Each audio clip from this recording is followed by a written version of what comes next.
Imagine a world where a simple scratch from a rose bush in your backyard is basically a death sentence. Yeah, or even just a blister on your heel from a new pair of shoes. That could mean you might not survive the week. Right, exactly. Where childbirth is essentially a coin toss and any form of surgery is just, an act of sheer desperation. Now, you might think I'm describing the Dark Ages, like maybe the year 1500. Right, it sounds like ancient history. But according to this stack of medical literature and global health projections we are diving into today, that is actually the terrifying reality we are hurtling toward in the year 2050. It's a deeply unsettling projection. We are looking down the barrel of what scientists and infectious disease specialists call the post-antibiotic era. And the most alarming part isn't just the destination, is how we got on this path in the first place. Yeah, it wasn't an accident. Exactly. This wasn't some unavoidable natural disaster. This is a crisis born entirely from our own hubris. Welcome to the deep dive. Today we are tracing, really one of the most dramatic narratives in human history. It really is a massive story. We're starting in the shadows of those historical plagues, moving through the supposed miracle of 20th century pharmacology, and arriving at this existential threat of antimicrobial resistance. Right. We're looking at how our reliance on an empire of chemical drugs created this massive false sense of security, and how we basically triggered a global crisis of resistant superbugs in our hospitals, our homes, and our farms. And, we'll also look at how a radical new tool named Maya is attempting to pull us back from the brink by shifting our entire focus from these impossible cures to vital prevention. If we connect this to the bigger picture, this isn't just a niche medical issue happening behind closed doors in sterile ICUs. This involves the food you put on your plate, the soap sitting next to your kitchen sink, your daily habits. It's everywhere. It really is. It's about the fundamental survival of modern healthcare as we know it. We built this entire medical empire that emphasized diagnosis, intense investigation, and treatment using these chemical tools, claiming they could perfectly cure or prevent any infection. But that empire is fracturing. Okay, let's unpack this. Because to genuinely grasp the sheer magnitude of the crisis we're facing today, I think we have to strip away the comfort of the modern world. We have to look at what life actually looked like before the so-called miracle existed. Which is hard for us to even imagine now. Exactly. We have to look at the dark ages of infection and the pathogens that stalked humanity for millennia. It is genuinely difficult for our modern minds, insulated by modern medicine, to truly comprehend that level of daily, unavoidable vulnerability. We're talking about microscopic organisms that wielded the power of gods over human populations. Like the plague, right? Yes. Consider Yersinia pestis, the bacterium responsible for the plague. When it swept across the globe in the 14th century, it didn't just cause illness, it ravaged 3 continents. It's hard to even wrap your head around the numbers. It wiped out up to half of the population of Asia, Africa, and Europe in a span of just 7 years. Half the population. The psychological trauma of that is unimaginable. Entire villages, entire lineages just erased. Go on. And the sources highlight that it wasn't an isolated incident either. They point to Vibrio cholerae, a pathogen that thrives in areas with poor sanitation and contaminated water. That single bacterium was responsible for an estimated 40 million deaths in the 19th century alone. And then there is the most persistent, insidious killer of our species, which is Mycobacterium tuberculosis. TB. Right, TB. Unlike the fast-acting plague, TB is a slow, stubborn enemy. It has stalked humanity for thousands of years, and the historical estimates suggest it has claimed up to 1 billion lives throughout human history. 1 billion. 1 billion lives, extinguished by a single strain of bacteria. But you know what really struck me in the research? It wasn't just these grand, sweeping, continent-spanning plagues that defined the danger.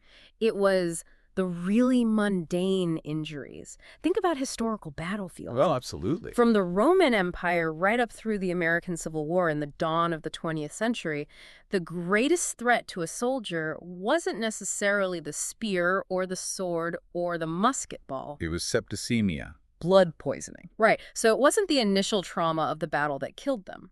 A soldier could survive a cannonball grazing their leg or a bayonet wound to the shoulder, but then they would die in absolute agony weeks later because a microscopic organism entered the wound. Dirt in a poorly cleaned scrape was literally deadlier than the enemy army. Exactly.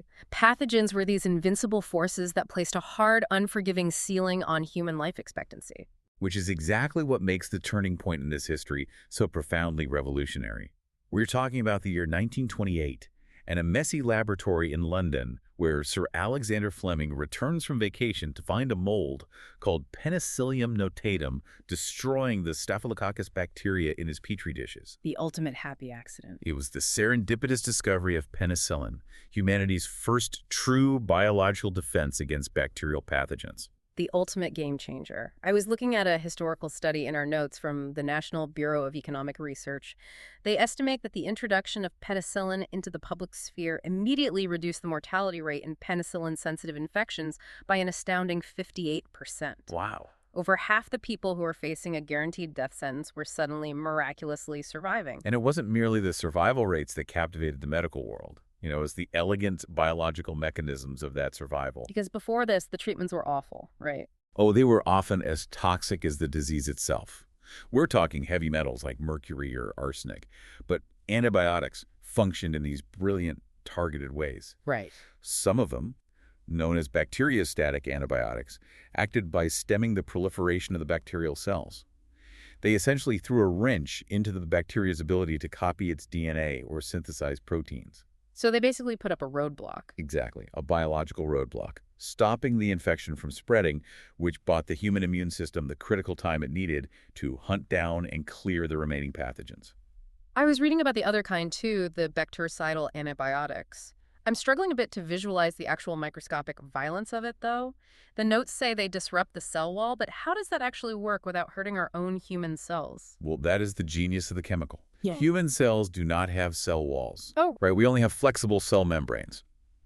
Bacteria, however, require a rigid outer structure called a cell wall to maintain their shape and protect them from the environment. Bactericidal antibiotics, like penicillin, specifically target the proteins that cross-link this bacterial cell wall. Oh, I see. They act like microscopic saboteurs, dismantling the brickwork of the bacteria's fortress. As the bacteria tries to grow, the weakened wall can't contain the internal pressure. Water rushes into the bacterial cell and it literally explodes. Man, that's brutal. It is highly specific, devastatingly effective violence against the pathogen while leaving human cells completely untouched. It's like finding a master cheat code in a video game. For millennia, humanity has been playing this incredibly difficult game of survival on expert mode, dying from scraped knees. And then suddenly we find this code, we type it in, and we can just win. We felt like gods. We did. The psychological shift that must have caused in society is staggering. We went from fearing the natural world to feeling completely invincible. We thought we had conquered nature. We did. But, the inherent flaw with cheat codes is that eventually the game's architecture adapts. Right. In this biological scenario, the bacteria are the ultimate adaptive intelligence. And what is remarkably tragic about this history is that Alexander Fleming himself foresaw the disaster. He warned us from the start. During his 1945 Nobel Prize acceptance speech, he didn't just celebrate his discovery. He issued a grave, explicit warning. He stated that the ignorant man might easily underdose himself, and by exposing his microbes to non-lethal quantities of the drug, make them resistant. He knew that if we overused the cheat code, the bacteria would learn to block it. And spoiler alert, humanity did exactly what he begged us not to do. Which brings us to the rise of what the sources identify as the medical empire. Because this miraculous biological discovery didn't just quietly cure people. No, it birthed an entire industry. Exactly, a massive, highly aggressive, and highly profitable global industry. It established an entirely new paradigm. If we look at the history of medicine from the 1500s up to the post-antibiotic era, we see a distinct shift. The initial staggering success of antibiotics systematically undermined our previous reliance on natural healing, hygiene, protection, and vital prevention. We just stopped worrying about all that. We did. Instead, it established an empire that heavily emphasized diagnosis, intense laboratory investigation, and treatment using these chemical drugs. The underlying message to the public was, hey, you don't need to worry about prevention anymore because we have a chemical cure for everything. And it really accelerated in the 1980s. The sources highlight that during this period, endless tests, technological performances, and laboratory investigations became the absolute standard of care. Right. It stopped being solely about treating a sick patient in front of you. It was driven significantly by a pharmaceutical and medical desire for profit, creating this total societal reliance on the healthcare industry. The medical establishment positioned itself as the only gatekeeper to health. They outsourced human immunity to pharmaceutical corporations. And in the process of building that empire, a massive, dangerous misconception was ingrained into the public consciousness. This is the part that drives me crazy. People were actively led to believe that antibiotics are magic pills that kill all germs. It's just so frustrating to read because they fundamentally don't. As we just discussed, they target the bacterial cell wall or bacterial DNA mechanisms. They do absolutely nothing to viruses. Nothing at all. Viruses don't even have cell walls. They do nothing to fungi. They do nothing to parasites. Yet the public was conditioned to demand a chemical fix for every single ailment. The data reflecting that condition demand is genuinely alarming. Our sources highlight a statistic that perfectly illustrates the failure of this empire's educational model. Let's hear it. 36% of individuals presenting with a cold or an upper respiratory infection, which are almost exclusively viral in origin, are incorrectly prescribed antibiotics. Over a third. I have to ask, why does that happen on such a massive scale? If doctors went to medical school, if they know it's a virus and they know an antibiotic will do literally nothing to help the patient, why is the pen hitting the prescription pad? Well, it is the result of immense systemic pressure from multiple angles. On one side, you have ill-informed patients who are anxious, uncomfortable, and demanding a tangible cure. Right, they want a quick fix. Exactly. They've taken time off work, they've sat in a waiting room for an hour, and they expect to leave with a physical, chemical remedy. They feel dismissed if they are simply told to go home and rest. Sure. On the flip side, you have doctors operating within a highly pressurized, profit-driven medical system. They're pressed for time, often given only 10 or 15 minutes per patient. Frankly, it is significantly faster to appease an angry, misinformed patient by writing a useless prescription than it is to spend 20 minutes diagramming the structural differences between a rhinovirus and a streptococcus bacterium, and explaining why rest and hydration are the only real medical options. And then on top of that everyday baseline of misuse, we introduced the ultimate catalyst, the COVID-19 pandemic, which was, undeniably, a viral pandemic. A massive one. But the panic and desperation in the hospitals globally pushed the medical empire into overdrive. The sources detail how the pandemic response severely exacerbated the antimicrobial resistance crisis. With the onset of the novel coronavirus, healthcare systems were overwhelmed. Professionals became desperate to stave off the secondary bacterial infections that frequently occur when patients are intubated or hospitalized in critical condition for extended periods. Because their immune systems are already fighting a massive, exhausting war against the virus, so their defenses are totally down, making them highly vulnerable to opportunistic bacterial scavengers in the hospital environment. Precisely. However, the profound lack of effective antiviral treatments for COVID early in the pandemic prompted many providers to prescribe broad-spectrum antibiotics as a desperate last-ditch effort to save failing patients, even when there was absolutely no clinical evidence of a bacterial infection. Just throwing everything at the wall. Exactly. The data reveals that while almost 7% of COVID diagnoses were actually associated with a concomitant bacterial infection, the rate of antibiotic prescription in those hospital settings was astronomically higher. We saturated ICUs with antibacterial drugs. So we basically dumped millions of doses of antibacterial chemicals into bodies that were fighting a virus. And I really want to visualize what that actually does biologically. Let's step away from the ICU and look at an everyday scenario. Okay. Let's say you go to the doctor for a bad viral flu. You demand an antibiotic and you take it. The antibiotic enters your bloodstream and completely ignores the influenza virus. But what it does do is travel into your gut microbiome, this incredibly complex ecosystem where you have trillions of normal, healthy bacteria helping you digest food, synthesize vitamins, and regulate your immune system. Right. And that antibiotic acts like a brutal, indiscriminate biological weapon in there. What's fascinating here is the precise mechanism of what happens next. The predominant mechanism of treatment-induced resistance isn't usually the antibiotic causing a spontaneous brand new genetic mutation right in that moment. It's an ecological process. It is the artificial selection for existing resistant strains. Wait, I need to make sure I'm following the biology here. Are the sources saying the superbugs are already inside us, like before we even take the pill? In many cases, yes. Microbes have been engaged in microscopic biological warfare against each other for billions of years. Fungi naturally produce antibiotics to kill bacteria, and bacteria evolve resistance mechanisms to survive those fungi. Okay, that makes sense. So many bacteria in our environment and inside our bodies already possess inherent inbuilt genetic resistance mechanisms. But in a normal, balanced, healthy gut microbiome, These resistant bacteria are heavily outnumbered by standard, non-resistant, helpful bacteria. So they're kept in check. Exactly. They're constantly competing for the same limited nutrients and real estate in your gut, so the population of the resistant superbugs is kept naturally very low. Okay, the picture's coming together.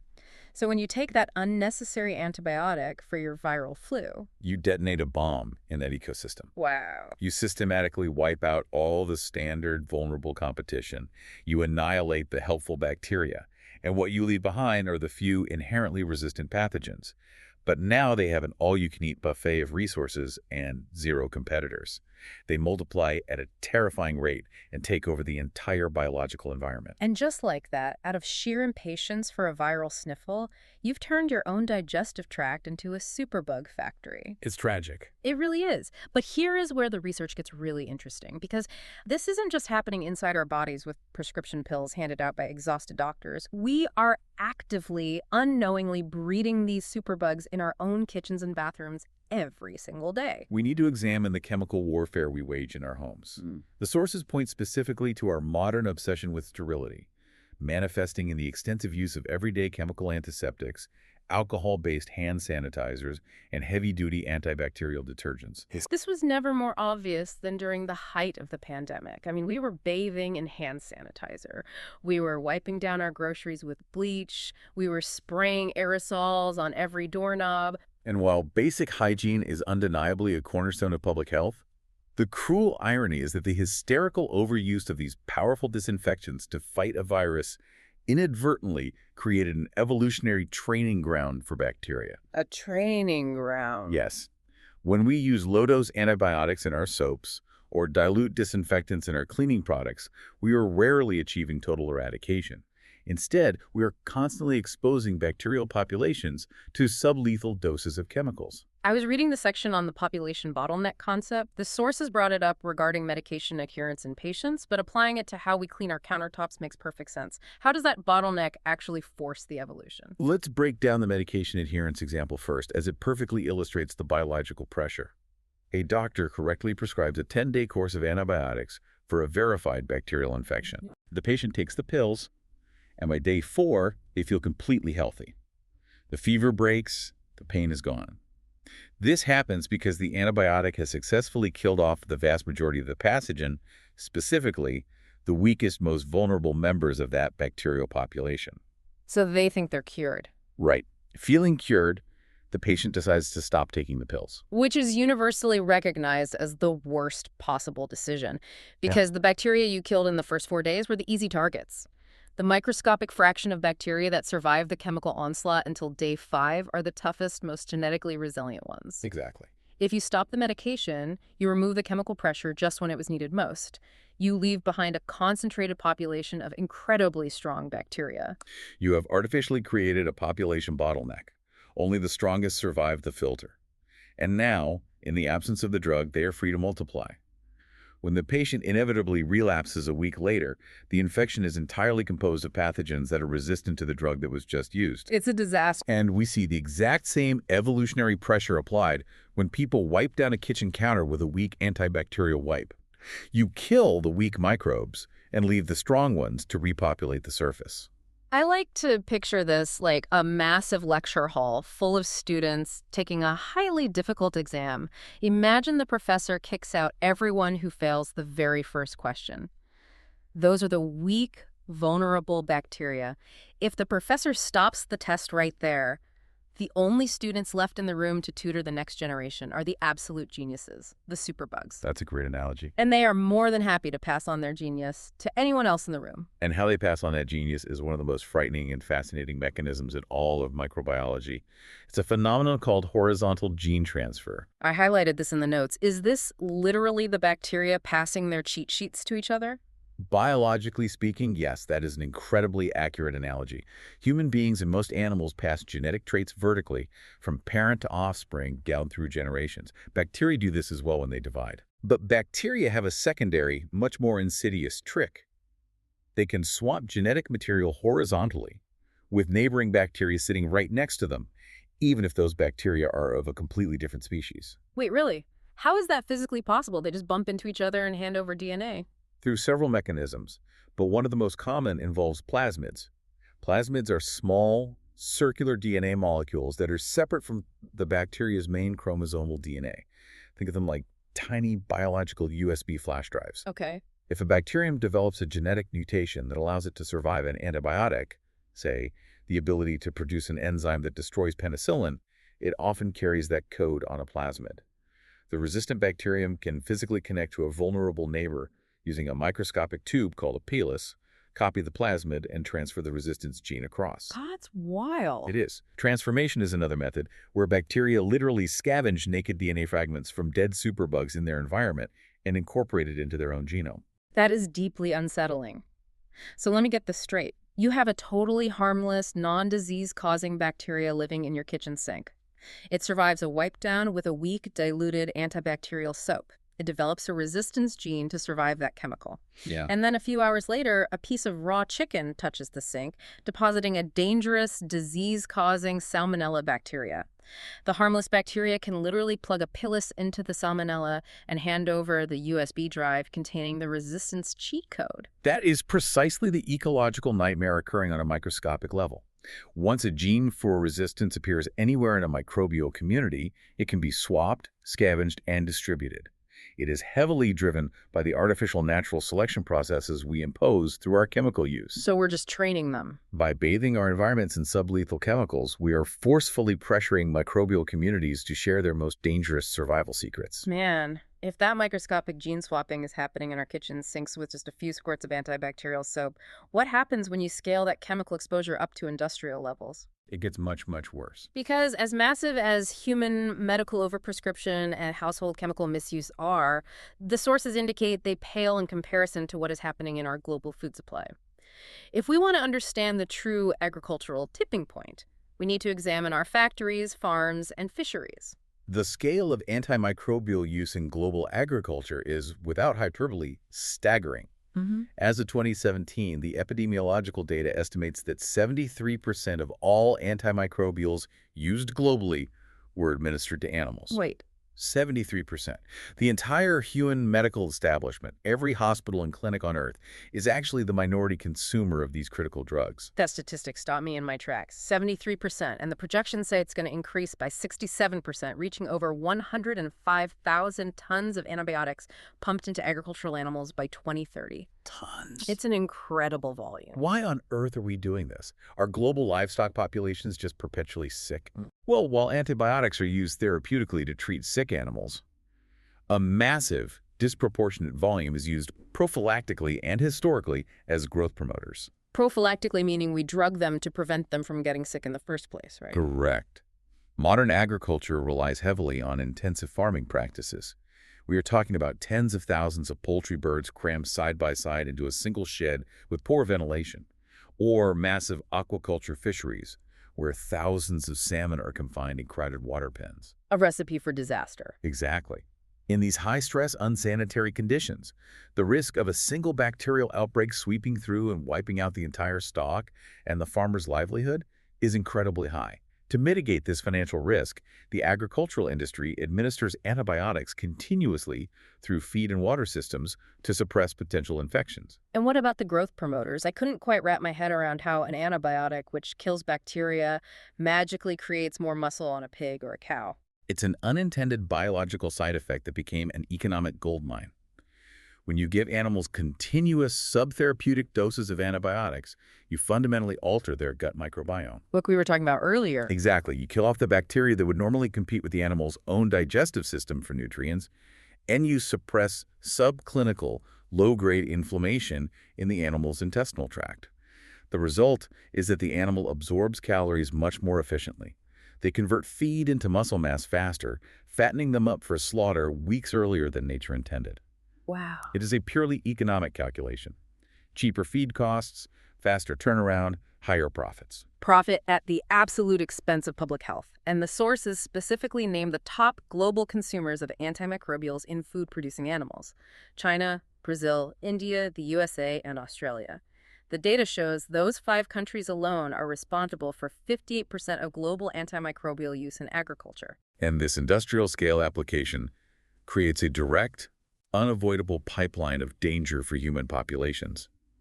Let's trace the journey of one of these superbugs from the farm to the dinner table. Yes, let's map that out. Because when people hear antibiotics in meat, they usually just assume the danger is eating a chicken breast with chemical residue in it.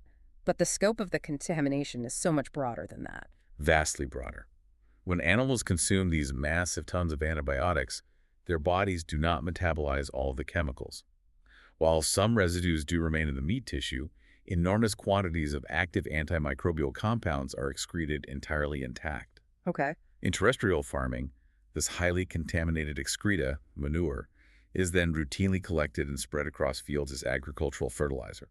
In aquaculture, the unconsumed medicated feed and fish excreta fall directly into the open ocean or local river systems. So the active chemicals are just leaching into the wild. Precisely. You now have active antibiotic residues and concentrated populations of highly resistant bacteria contaminating rivers, streams, groundwater, and agricultural soil. And this environmental saturation leads to a phenomenon scientists call co-selection. I was hoping you could explain co-selection. The notes mentioned it, but the mechanism wasn't completely clear to me. Certainly. The agricultural industry often defends its practices by claiming they use non-priority antibiotics, drugs that are older or not typically used to treat serious human infections. Right, like the cheap stuff. Exactly. Hmm. But bacteria don't compartmentalize the resistance.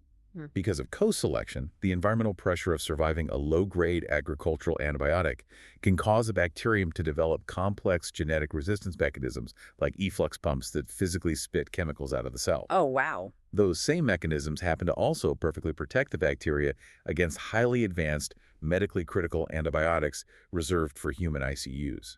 So by trying to cheaply fatten a pig with an old basic drug, we accidentally train a superbug in the soil to defeat our most advanced human medicines. It's an ecological domino effect. It truly is. The water the fish swim in, the soil the crops grow in, it's all connected. The sources explicitly state that resistant zoonotic bacteria, pathogens that jump from animals to humans, thrive in this contaminated soil, and from there, they can easily colonize the surfaces of plants, vegetables, and fruits. Yes. So even if you are a strict vegan who has never eaten a piece of commercial meat in your life, you are absolutely not isolated from this crisis. Not all. The resistance genes are in the water table. And this brings up a crucial reality check regarding our global supply chains. Consider your last meal. How many invisible antibiotic residues were part of that supply chain? It's unsettling to think about. How many active antibiotic residues were dumped into the ecosystem to bring that specific vegetable or piece of fish to your plate cheaply? How many resistant genes were artificially cultivated in a distant feedlot just to lower the retail price of protein by a few cents? It's a terrifying thought process. But diving into the research also highlights the massive, entrenched economic trap we have built for ourselves. We can't just flip a switch and stop. We really can't. The global meat industry relies entirely on these drugs to maintain the illusion of cheap, high-yield food. If policymakers were to suddenly ban all prophylactic and growth-promoting antibiotic use in agriculture tomorrow, the sources approximate it could impose a $3 to $4 billion financial burden through sudden livestock losses and decreased yields in the coming decades. And that kind of financial shock threatens immediate global food security. It causes disruptive ripple effects for national security, international trade agreements, and domestic stability. It's a house of cards. It is a deeply complex geopolitical issue, not just a biological health issue. We have constructed a fragile global food system entirely dependent on a chemical crutch, and now we are watching that crutch splinter under the weight of evolutionary biology. So, what does this all mean? When you combine the rampant human medical overprescription, the chemical warfare in our household sinks, and the millions of tons of industrial agricultural dumping, we have pushed the biosphere to a tipping point. What does this crisis actually look like on the ground right now in modern hospitals? It looks like the horrifying dawn of the post-antibiotic era. I want to stress that this isn't a hypothetical dystopian future reserved for science fiction. It is our current measurable trajectory. We are witnessing a regression to a time where a simple scratch could, once again, kill. Right back to the vulnerability of the year 1500. Exactly. Currently, the global toll is estimated at a staggering 700,000 deaths yearly directly attributable to antimicrobial resistance. But the epidemiological projections for the near future are chilling. They really are. By the year 2050, if current trends hold, it is estimated that 10 million people will die from antibiotic-resistant bacterial infections annually. To put that into perspective, that is more than the entire population of New York City, dead every single year from infections that a few decades ago we could cure with a $5 prescription. And it isn't just about losing the ability to treat a scrape or a cough. It threatens the complete collapse of modern medicine as an institution. We touched on this earlier, but it deserves deep focus. The general public rarely realizes that effective antibiotics are the absolute foundation upon which almost all advanced medical procedures are built. Indeed they are. Think about the miracles of modern healthcare. Joint replacements, cesarean sections, complex organ transplants, advanced chemotherapy for cancer patients. Right. Every single one of these procedures either severely suppresses the patient's immune system or forcefully opens the sterile interior of the body to the pathogen-rich external environment. These surgeries rely entirely on the prophylactic use of antibiotics to prevent lethal secondary infections. Without them, the risk is just too high. Without a guarantee of effective antibiotics, the risk of uncontrollable infection makes these life-saving procedures fundamentally deadly. If we lose antibiotics, we stand to lose 50 to 70 years of medical advancements overnight. And you would logically think, with an existential crisis this massive, with the very foundation of medicine at stake, the major pharmaceutical companies would be throwing billions upon billions of dollars at their research labs to find new antibiotics, right? You would think so. But the sources detail a massive, catastrophic pipeline problem. It is a total economic failure of the free market pharmaceutical model. The biggest challenge to developing novel antibiotics isn't just the complex science, it is the funding, which is woefully inadequate across the globe. Developing a completely new class of drugs, testing it through rigorous clinical trials, and bringing it to market costs hundreds of millions, frequently billions of dollars. But they spend billions developing new cholesterol drugs and blood pressure medications all the time. Why is an antibiotic different? Because of the very nature of resistance. When a pharmaceutical company does manage to invent a powerful, novel antibiotic that superbugs haven't seen before, global health authorities immediately step in. They know that the moment the drug is used widely, bacteria will begin evolving resistance.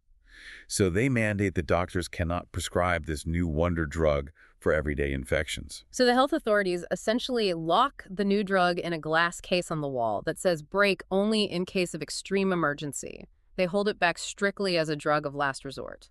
Precisely. And from a public health perspective, that is the correct, responsible action.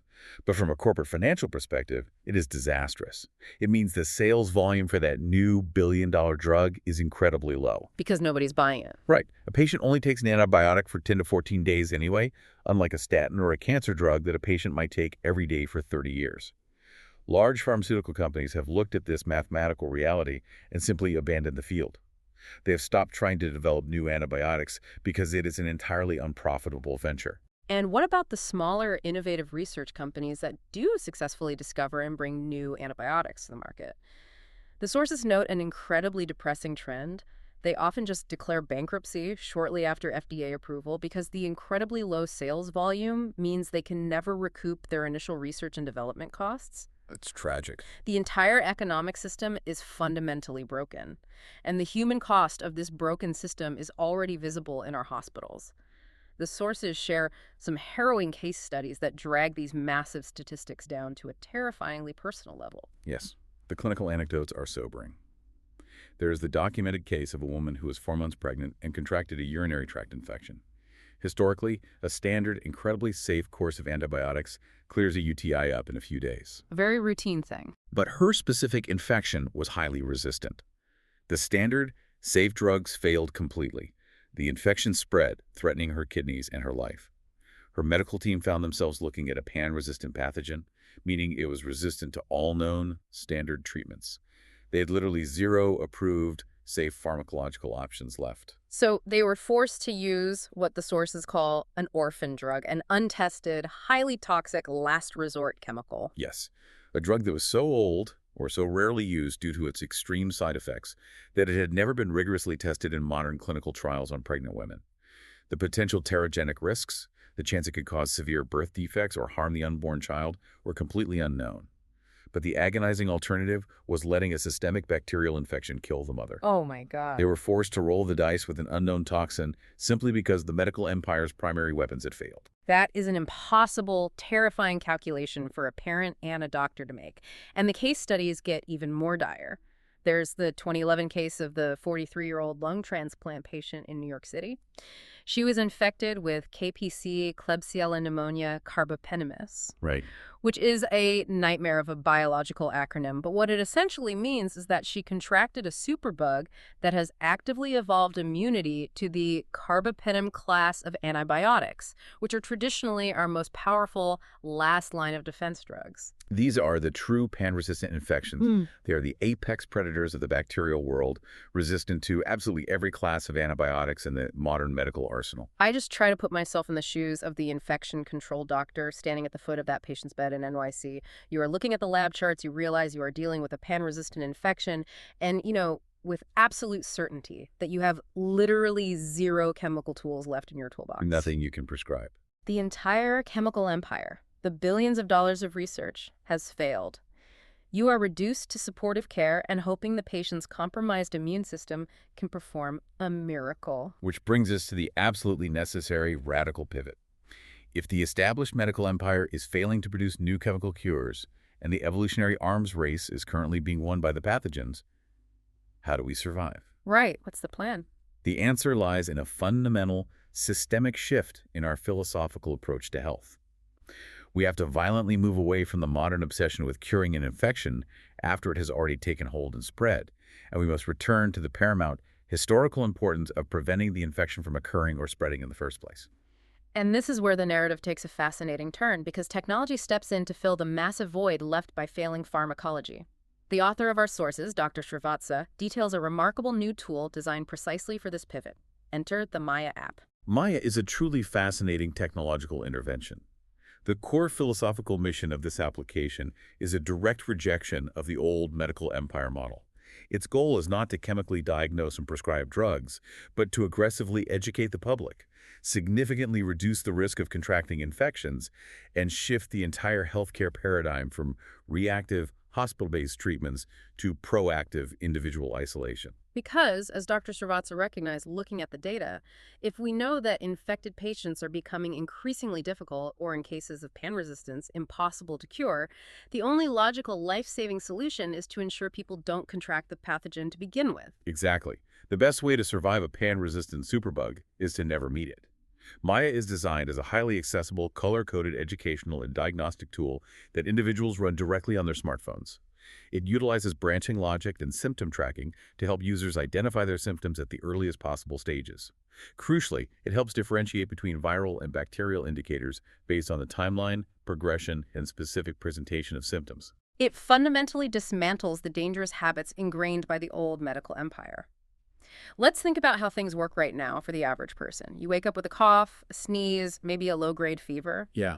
Because we've been trained to seek a chemical cure for everything, you immediately get in your car and commute to a doctor's waiting room. You sit in a poorly ventilated, closed room for an hour with 10 other sick people. If you just had a mild, self-resolving viral cold, you might leave that waiting room having inhaled a deadly antibiotic-resistant pathogen from the person coughing next to you. Or, conversely, you might be the one bringing a highly contagious resistant pathogen into a clinical environment filled with immunocompromised individuals, elderly patients, or pregnant women. The current model of physically centralizing sick people is wildly inefficient and biologically dangerous. Very true. Maya acts to deliberately interrupt that dangerous migration. It provides clear, actionable advice on when to isolate at home with self-care versus when symptoms indicate a true necessity to seek a physical doctor. I love the analogy of Maya acting as a highly intelligent digital traffic light for public health. Green means you are exhibiting classic viral-like symptoms. The app tells you to use self-care, hydrate, rest, and stay home. Right. Yellow means your symptoms are progressing or lingering longer than a typical virus. It advises you to isolate yourself to protect your family and monitor your temperature closely. Red means you are presenting specific markers of a severe or potentially bacterial infection. The app tells you to seek urgent physical medical care. It acts as a filter, completely stopping the traffic jam of unnecessary hospital visits that breed and spread these superbugs. If we extrapolate this technology, think about how Maya changes pandemic and infection control on a massive macro level. The sources note that traditional methods of governmental infection control rely heavily on blunt, highly costly mask mandates. We saw this with COVID, blanket societal lockdowns, massive expensive advertising campaigns telling everyone to wash their hands and stand 6 feet apart. Mandates which, human nature being what it is, people just tune out or actively rebel against after a few weeks. Yes, compliance fatigue is a major public health hurdle. But with an individualized, smartphone-based tool like Maya, communities can receive real-time, highly localized warnings. If epidemiological data shows a sudden spike of resistant staph infections in a specific neighborhood or school district, the app can alert users in that immediate area instantly, prompting heightened hygiene and isolation protocols just for the affected zone. That's incredibly smart. It empowers the individual to take direct, informed responsibility for their own health and the health of their immediate community, drastically reducing our dependency on slow, overwhelmed, centralized health authorities. It's essentially digital triage. It keeps healthy, uninfected people out of danger zones like waiting rooms, and it keeps mildly infected people from spreading their viral germs to others. And on an economic level, it saves the patient the cost of unnecessary medical tests and saves the biosphere from the danger of another unnecessary appeasement-driven antibiotic prescription. It is a vital, empowering tool. But as effective as Maya is at the individual level, fighting a biological threat that spans global agriculture, international water tables, and human medicine requires massive, coordinated, systemic intervention. We can't do it all alone. Right. Individual action must absolutely be paired with aggressive top-down policy. Maya shields the individual, but how do we shield the environment? Which leads us to the final critical piece of this puzzle. Because nations are finally, albeit slowly, waking up to the undeniable reality that you cannot just fix the prescribing habits in the hospitals if you completely ignore the practices on the farms and the runoff in the rivers. We have an incredible source document outlining Belgium's One Health National Action Plan against Antimicrobial Resistance, a strategic blueprint running from 2026 to 2030. Belgium's National Action Plan is an excellent, highly detailed blueprint for understanding how a nation attempts to systematically tackle a multifaceted crisis of this scale. The very philosophy of the One Health approach is the formal recognition that human health, animal health, and environmental health are not separate silos. They are intrinsically, unavoidably linked into one massive biological web. Everything is connected. Exactly. The foundational premise is that you cannot solve AMR in a sterile intensive care unit if colistin is still being pumped by the ton into commercial pig farms just a few miles away and pharmaceutical runoff is silently polluting the local water table. But let's look at the specific measurable goals Belgium has set, because they are incredibly ambitious, and they highlight just how aggressively we need to course correct. By 2030, they want to reduce human antibiotic use by 18% compared to their 2019 baseline levels. But the targets for the agricultural sector are even more severe. They mandate reducing total animal antibiotic sales by a massive 70% and reducing the sale of critically important antibiotics for animals by 90%. And perhaps most significantly, they are legally limiting the use of colistin to a maximum of 1 milligram per kilogram of biomass per year. Colistin, also known as polymyxin E, is one of those highly toxic, absolute last resort drugs we mentioned earlier. The orphan drug stuff. Yes. It is highly nephrotoxic and neurotoxic to humans, meaning it damages the kidneys and nervous system, so doctors only use it when a patient is facing a pan-resistant superbug and imminent death. The fact that this critical final-line drug is still used prophylactically in global agriculture at all is a point of massive scientific contention and outrage. Capping its use so severely is a major, desperately needed step to preserve its efficacy for human emergencies. But reading these massive reduction goals, I kept wondering, setting a goal on paper is easy, but how are they actually enforcing this? The agricultural lobby is incredibly powerful. The sources detail some fascinating data-driven strategies. They aren't just asking nicely, they're using strict benchmarking systems for both human doctors and animal veterinarians. Yes, it is a system of data-driven quality improvement and forced accountability. The government is collecting incredibly granular data on exactly who is prescribing what and in what quantities. In the human medical sector, their initial data revealed that more than half of practicing physicians were actively exceeding the liability threshold for prescribing, defined by their National Council for Quality Promotion. So the government is actively tracking the specific doctors who are continually writing the useless prescriptions for viral colds just to appease angry patients. Precisely. And they are introducing tangible consequences based on that data. The National Action Plan discusses linking hospital funding and physician remuneration directly to performance and compliance with prescribing guidelines. Basically, they are financially punishing reckless prescribing habits and rewarding conservative, evidence-based practices. Furthermore, they are implementing hard prescribing restrictions. A general practitioner can no longer just prescribe a broad-spectrum antibiotic because it's the easy catch-all solution. Certain critical last-resort drugs will be entirely restricted, locked away in the pharmacy, so that only highly trained infectious disease specialists have the authority to authorize their use. That makes total logical sense. You take the master cheat codes away from the general players who are spamming them, and you give them exclusively to the server admins who know the stakes. And they are applying these same intense pressures to the veterinarians and the industrial farmers. They are. AMCRA, which is their National Animal Health Coordination Body, utilizes advanced IT systems to benchmark individual farms and veterinarians against national averages.